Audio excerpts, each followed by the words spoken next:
Hi guys, welcome to K&K. I'm so glad you decided to stop by. My name is Kim, and if you're interested in true crime, murder mysteries, the bizarre, or the unknown, then you're in the right place because that's what we talk about here. Today I'm going to bring you a true crime, and it is a story about a son who is accused of murdering his father.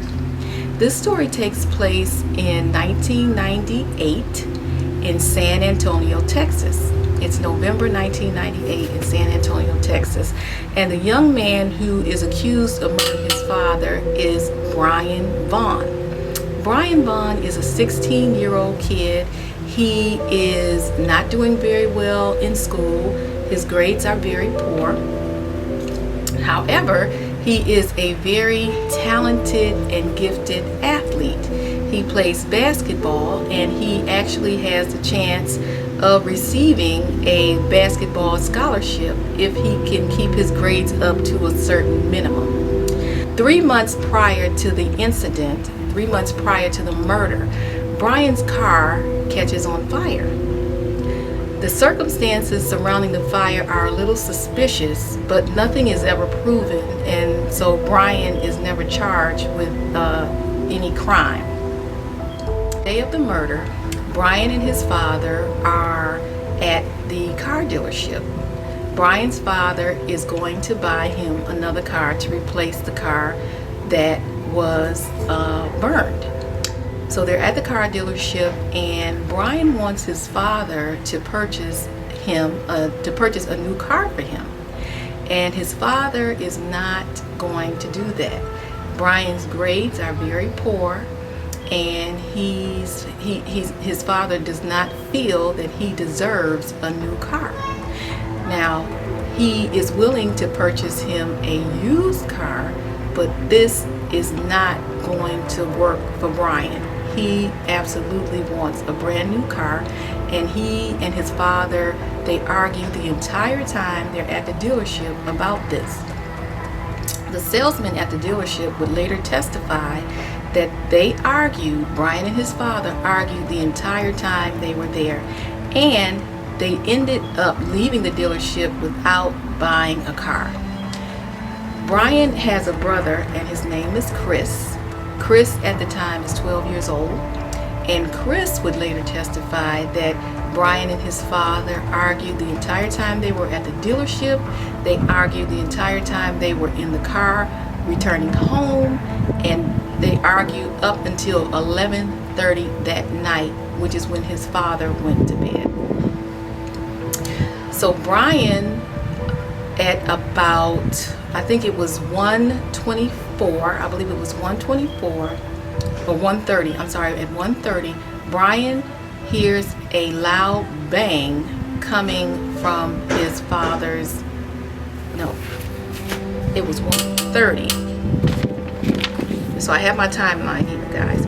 So at 1:30 in the morning, Brian hears a loud bang coming from his father's bedroom. So he says he heard this bang. He got up. He tried to get into his father's room. He was unable to unlock the door and get into the room. The door is locked. So he's knocking on the door, and his father is not responding. He's not non-responsive. So Brian gathers up. He goes and gets Chris, wakes Chris up. He gets Chris, takes him to the neighbor's house.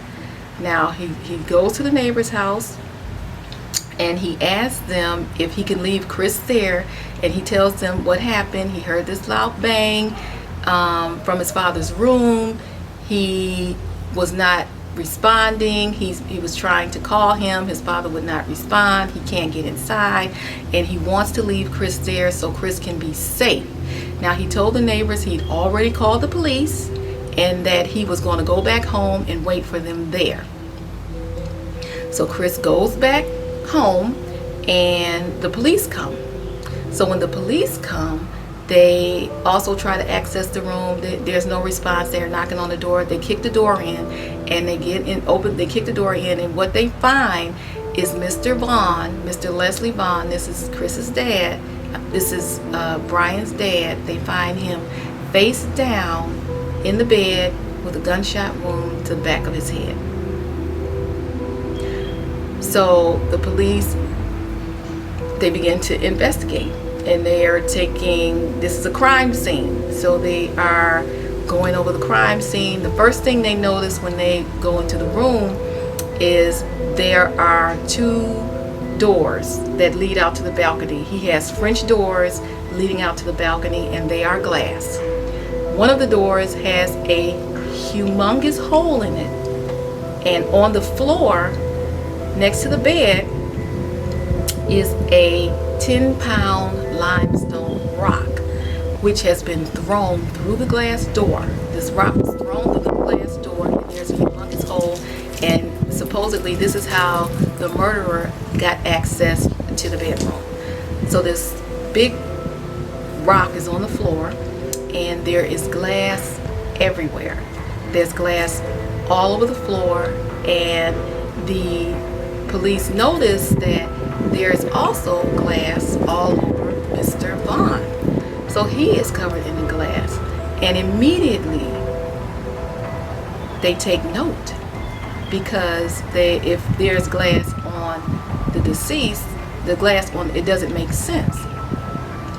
Because why, if someone threw a huge boulder through a window and you're in your bed sleep, you're going to jump up, you're going to wake up, and he didn't. So they put 2 and 2 together, and they think he had to be dead already, or he was passed out or something like that. So that was one thing. That was the first thing that they noticed.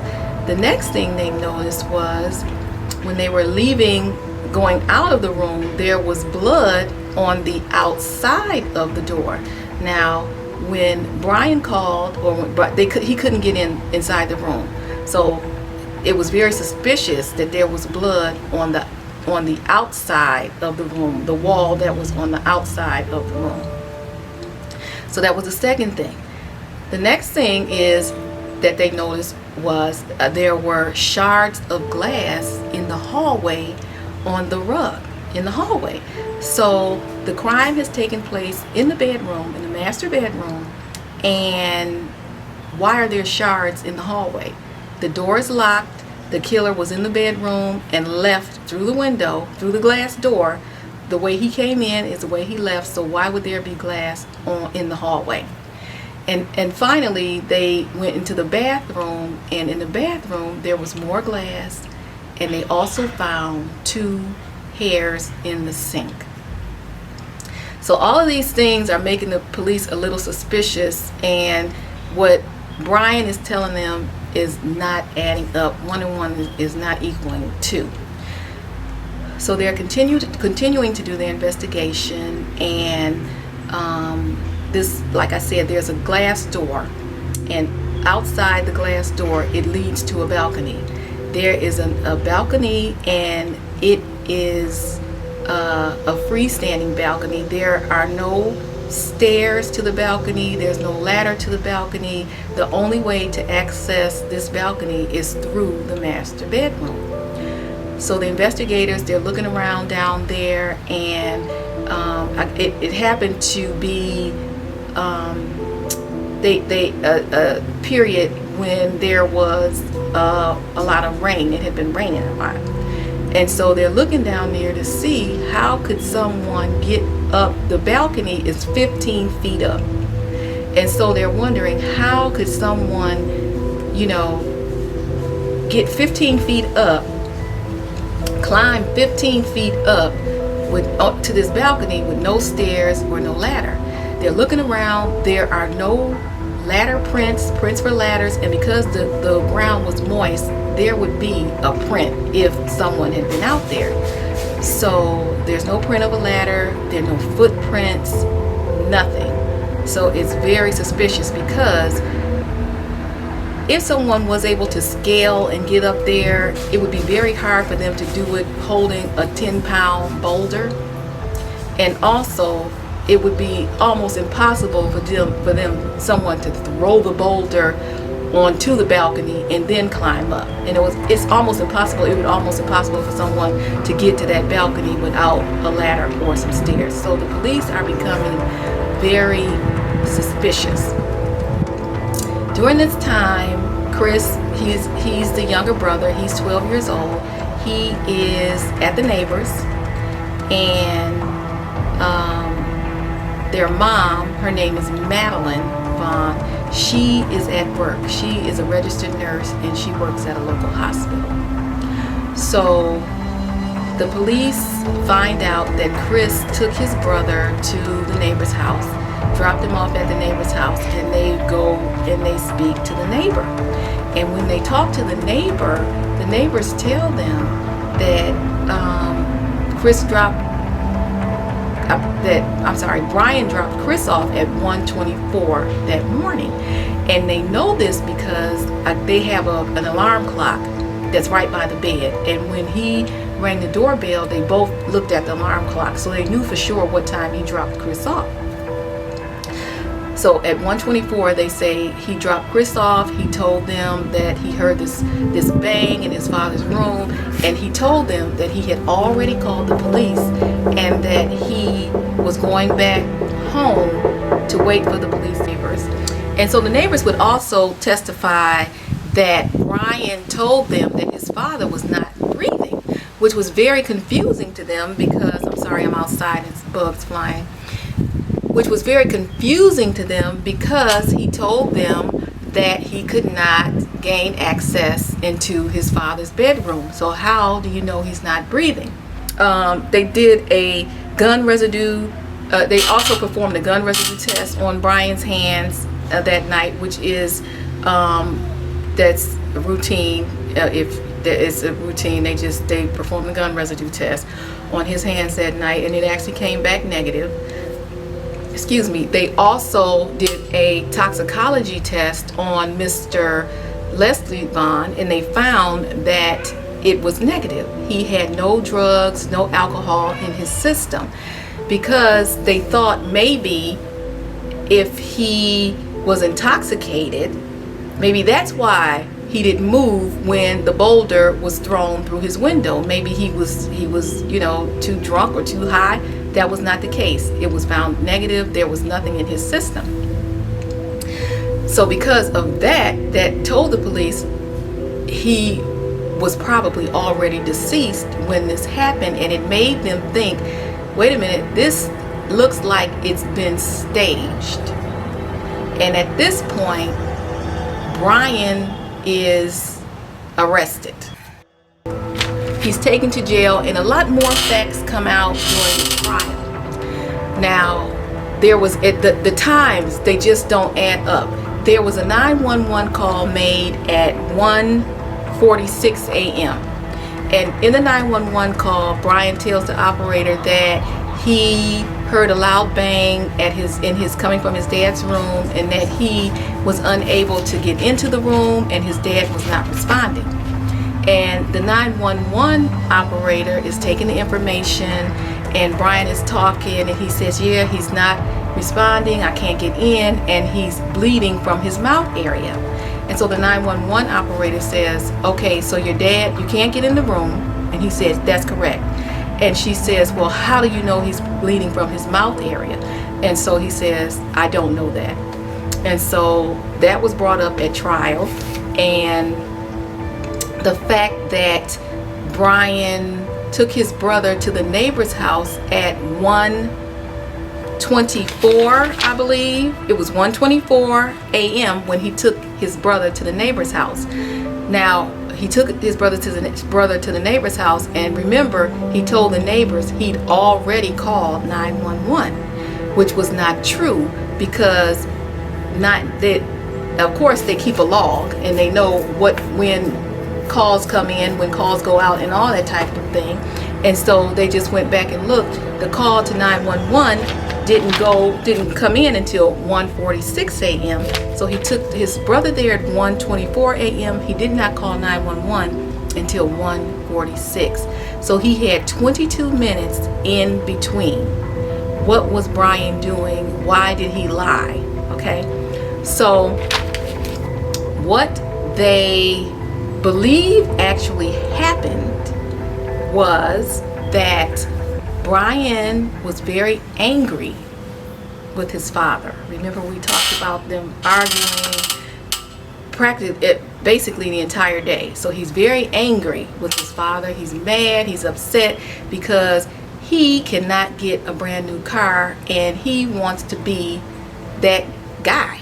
Like, you know, that guy. His dad, you know, they have a lot of money, and he's probably used to getting what he wants, and this time it's not working the way he wants it to work.